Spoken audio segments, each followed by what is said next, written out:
Pakistan cricket team کے سابق کپتان بابر اعظم کے استعفے کے بعد اب پاکستان کرکٹ بورڈ نے اگلے کپتانوں کا اعلان کر دیا ہے، اور وہی کچھ ہو رہا ہے جو کہ اسکرپٹ پہلے سے لکھا جا چکا تھا۔ ایشیا کپ 2023 کے بعد سے، بلکہ اس کے مڈ سے اس پر عمل درآمد کیا گیا۔ اب صورتحال واضح ہے، اب کوئی اس ابہام میں نہ ہو کہ یہ چیزیں کیوں رچائی گئیں، کس طرح فیصلے ہوئے، کون کون اس میں پیچھے ملوث تھا۔ لیکن بہرحال ہمیں آگے بڑھنا ہے، ہمیں اور بہت ساری چیزوں کو اوپر بھی دیکھنا ہے۔ بابر اعظم کی بطور کپتان کیا خدمات رہیں، یہ اگلی ویڈیو میں آپ جان سکیں گے۔ اس میں ہم اسپیشل ٹریبیوٹ پیش کر رہے ہیں انہیں کہ انہوں نے پاکستان کے لیے ایز اے کیپٹن کیا کیا کیا جو کہ دنیا کا کوئی کپتان نہ کر سکا، اور پاکستان کے بہت سارے کپتان ان سے پیچھے رہے۔ لیکن یہاں سوال یہ پیدا ہوتا ہے کہ اب نئے کپتانوں کا اعلان کر دیا گیا ہے اور کوچز کو بھی فارغ کر دیا گیا ہے، مکی آرتھر، برن اور جو ہمارے بیٹنگ کوچ ہیں، اب یہ تمام پاکستان کے نیشنل اکیڈمی میں، جسے آپ ہائی پرفارمنس سینٹر بھی کہہ سکتے ہیں، اس میں کام کریں گے۔ ان کو پوری طرح فارغ نہیں کیا گیا، کیونکہ اگر فارغ کرتے تو ان کو ایک بہت بڑی اماؤنٹ دینا پڑتی، 3 ماہ کی تنخواہ بھی دینا پڑتی۔ تو اس لیے پاکستان کرکٹ بورڈ نے انہیں نیشنل ہائی پرفارمنس سینٹر میں تعینات کیا ہے۔ لیکن یہاں سوال یہ پیدا ہوتا ہے کہ پاکستان ٹیم کے عہدے کے طور پر، ہیڈ کوچ کے طور پر عہدہ قبول کرنے والے گرانٹ برن یا مکی آرتھر یہاں کام کریں گے، یا اس حوالے سے ان کی کیا رائے ہے، یہ آگے چل کر بات کریں گے، حالات پتہ چلے گا۔ لیکن اصل چیز یہ ہے کہ اب محمد حفیظ کو پاکستان ٹیم کا ڈائریکٹر، کوچز کا ڈائریکٹر بنایا گیا ہے۔ یہ حیران کن ہے کہ مکی آرتھر کے لیے نجم سیٹھی نے ایک عہدہ ایسا تخلیق کیا جس کا سرے سے کوئی وجود ہی نہیں تھا، جس کی کوئی منطق ہی نہیں ہے۔ اب اس عہدے کو آگے کرنے کے لیے ہیڈ کوچ کے طور پر سمجھ لیں کہ اب محمد حفیظ آئے ہیں، جو کہ انتہائی زیادہ حیران کن بات ہے۔ اب ان کا اپنا کیریئر دیکھ لیں تو سوال یہاں پر بہت زیادہ ہیں کہ اب پاکستان کرکٹ کو کس سمت میں لے کے جایا جا رہا ہے۔ لگتا ہے ایسا ہے کہ آصف زرداری کا جو لگایا گیا یہ پودا ہے، یہ ذکا اشرف، یہ پاکستان کرکٹ بورڈ کو بھی سندھ کی طرح چلانا چاہ رہا ہے۔ تو اب معاملات جو ہیں بہت زیادہ آگے ڈسٹرب ہونے کی توقع ہے یا خدشہ ہے۔ اب یہاں پر یہ کہ کپتانوں کے حوالے سے بات کر لیتے ہیں کہ T20 فارمیٹ کا شاہین شاہ آفریدی پاکستان ٹیم کا کپتان ہوگا، جو کہ میں نے پہلے بتایا تھا کہ یہ جو ورلڈ کپ میں ہمارے بولرز کی کارکردگی اچانک خراب ہوئی ہے، یہ ایسے نہیں ہوئی ہے، اس کے پیچھے بھی بڑی کہانی ہے۔ یہ بغیر وجہ کچھ نہیں ہو رہا، اچانک سب کچھ نہیں ہوتا۔ تو چلیں، اب شاہین آفریدی کے لیے ہماری نیک خواہشات ہیں کہ وہ کامیاب ہوں، as a captain Pakistan super league کی طرح وہ کامیاب ہوں۔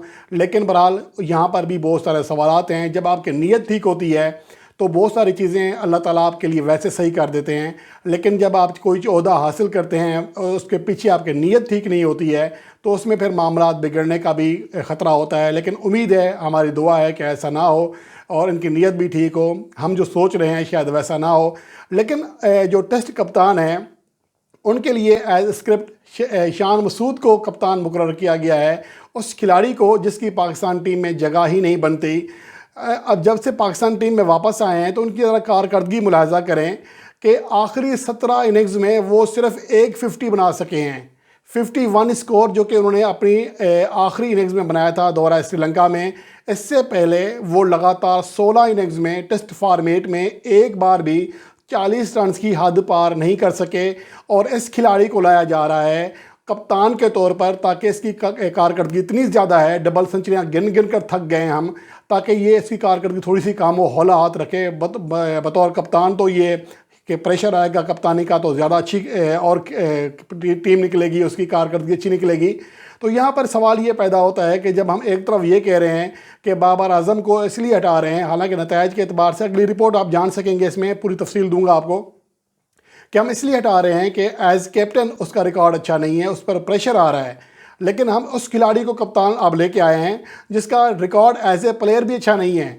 آپ ان کی کارکردگی دیکھ لیں، آپ ان کے انگلش کاؤنٹی سیزن میں بڑی کارکردگی ہوگی یا کہیں اور ڈبل سنچریاں اسکور کی ہوں گی، لیکن سوال یہ پیدا ہوتا ہے کہ پاکستان کے لیے کھیلتے ہوئے ان کی کارکردگی کیسی رہی ہے۔ اگر انگلینڈ میں ڈویژن 2 کی جو کلاس ہے وہاں جا کر ڈبل سنچری کر کے آتے ہیں تو اس کا انٹرنیشنل کرکٹ سے کوئی مقابلہ نہیں ہے۔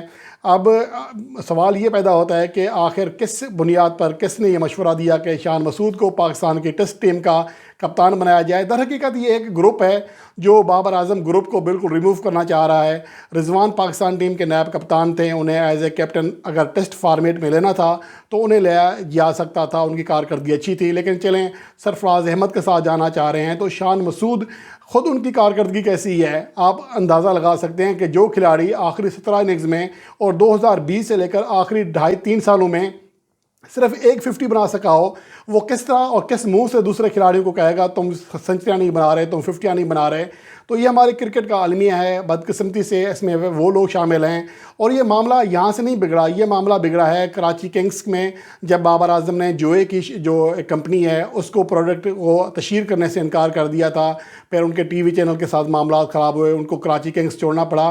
तो वो दुश्मनी अभी आगे बढ़ रही है। अब आशीर्वाद जो हैं उनकी हासिल हैं, पसे पर्दा वही किरदार हैं। 2 टीवी चैनल्स हैं जिनके जो रिपोर्टर्स हैं या नुमाइंदे हैं वो और भी बहुत काम करते हैं इस काम के अलावा। तो वो इस किरदार के पीछे हैं कि शान मसूद को कप्तान लाया जाए। इनके जो वालिद साहब हैं बड़े बिजनेसमैन हैं, बड़े बड़े इश्तिहारात देते हैं। जब ये साफ़ी अपनी बुक लिखते हैं तो उनको एक बैंक की तरफ से बड़े बड़े इश्तिहारात भी मिलते हैं, 50-60 हज़ार का, लाख रुपए का एक इश्तिहार होता है। तो ये बहुत सारी चीज़ें हैं जो कि पस्से पर्दा हैं। लेकिन शान मसूद की जो समझ है मुझे नहीं आई कि उन्हें कप्तान किस बुनियाद पर बनाया गया है, हालांकि उनकी कोई कारकर्दगी ही नहीं है।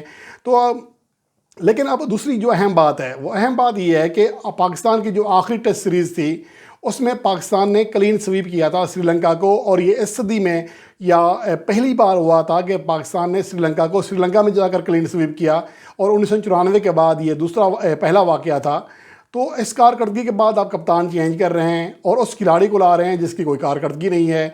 और हमारी कारकर्दगी, चलें हम मान लेते हैं वनडे फॉर्मेट में हमने 5वीं पोजीशन पर अख्ताम किया, बहुत बुरी परफॉर्मेंस नहीं है लेकिन अच्छी भी नहीं है, एवरेज लेवल की कारकर्दगी है। यहाँ सवाल ये पैदा होता है कि रवां सदी में पाकिस्तान टीम कितनी बार सेमीफाइनल में गई है। अगर इस बार नहीं गई तो 2019 में बाहर हुई, 2015 में बाहर हुई, 2011 वाहिद वर्ल्ड कप था जिसमें पाकिस्तान ने सेमीफाइनल खेला और शिकस्त का सामना किया। इससे पहले 2007 में, 2003 में पाकिस्तान टीम पहले राउंड में बाहर हो चुकी थी।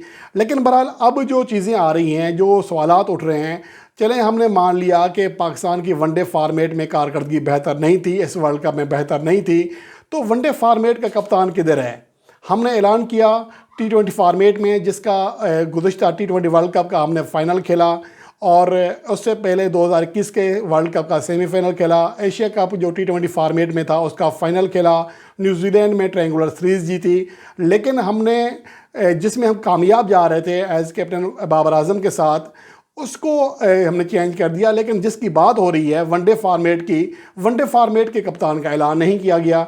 तो ये तो साफ लग रहा है कि इसके पीछे कारकर्दगी नहीं है बल्कि कुछ और मुहर्रकात हैं जो वैसे तो खुलकर सामने आ चुके हैं हमारे सामने, लेकिन अब उसके जो इम्पेक्ट हैं वो पाकिस्तान टीम पर बहुत जल्द पड़ने वाले हैं, जिसका बहुत ज़्यादा अंदेशे हैं कि पाकिस्तान टीम का माहौल एक बार फिर 2010 वाला शुरू हो रहा है कि जहां पर हमारी फिक्सिंग, हमारी लड़ाई झगड़े, ये वो एक बार फिर वो दौर शुरू हो रहा है। जो टीम में आपस में एहतियात था वो मेरे ख्याल में आप किसी हद तक, क्योंकि जब नाइंसाफ़ी होती है किसी खिलाड़ी के साथ, आप रिजवान के साथ नाइंसाफ़ी कर रहे हैं, शान मसूद को एज ए कैप्टन लेके आए हैं। अब शान मसूद का आगे टेस्ट फॉर्मेट में क्या कैरियर है या उनकी कारकर्दगी क्या है, तो ये चीज़ें हैं, ये सवालात हैं जो कि बहुत ज़्यादा जहनों में हैं, और इसके हवाले से आगे पाकिस्तान क्रिकेट बोर्ड के लिए और पाकिस्तान टीम के लिए भी मुश्किलात हो सकती हैं। तो बेहतर होता कि बाबर आजम ने जैसे इस्तीफ़ा दिया था तो तीनों फॉर्मेट्स के कप्तानों का ऐलान किया जाता। अब इसी सिर्फ टेस्ट और T20 का किया गया है कि पाकिस्तान की चूँकि सीरीज़ आ गया है,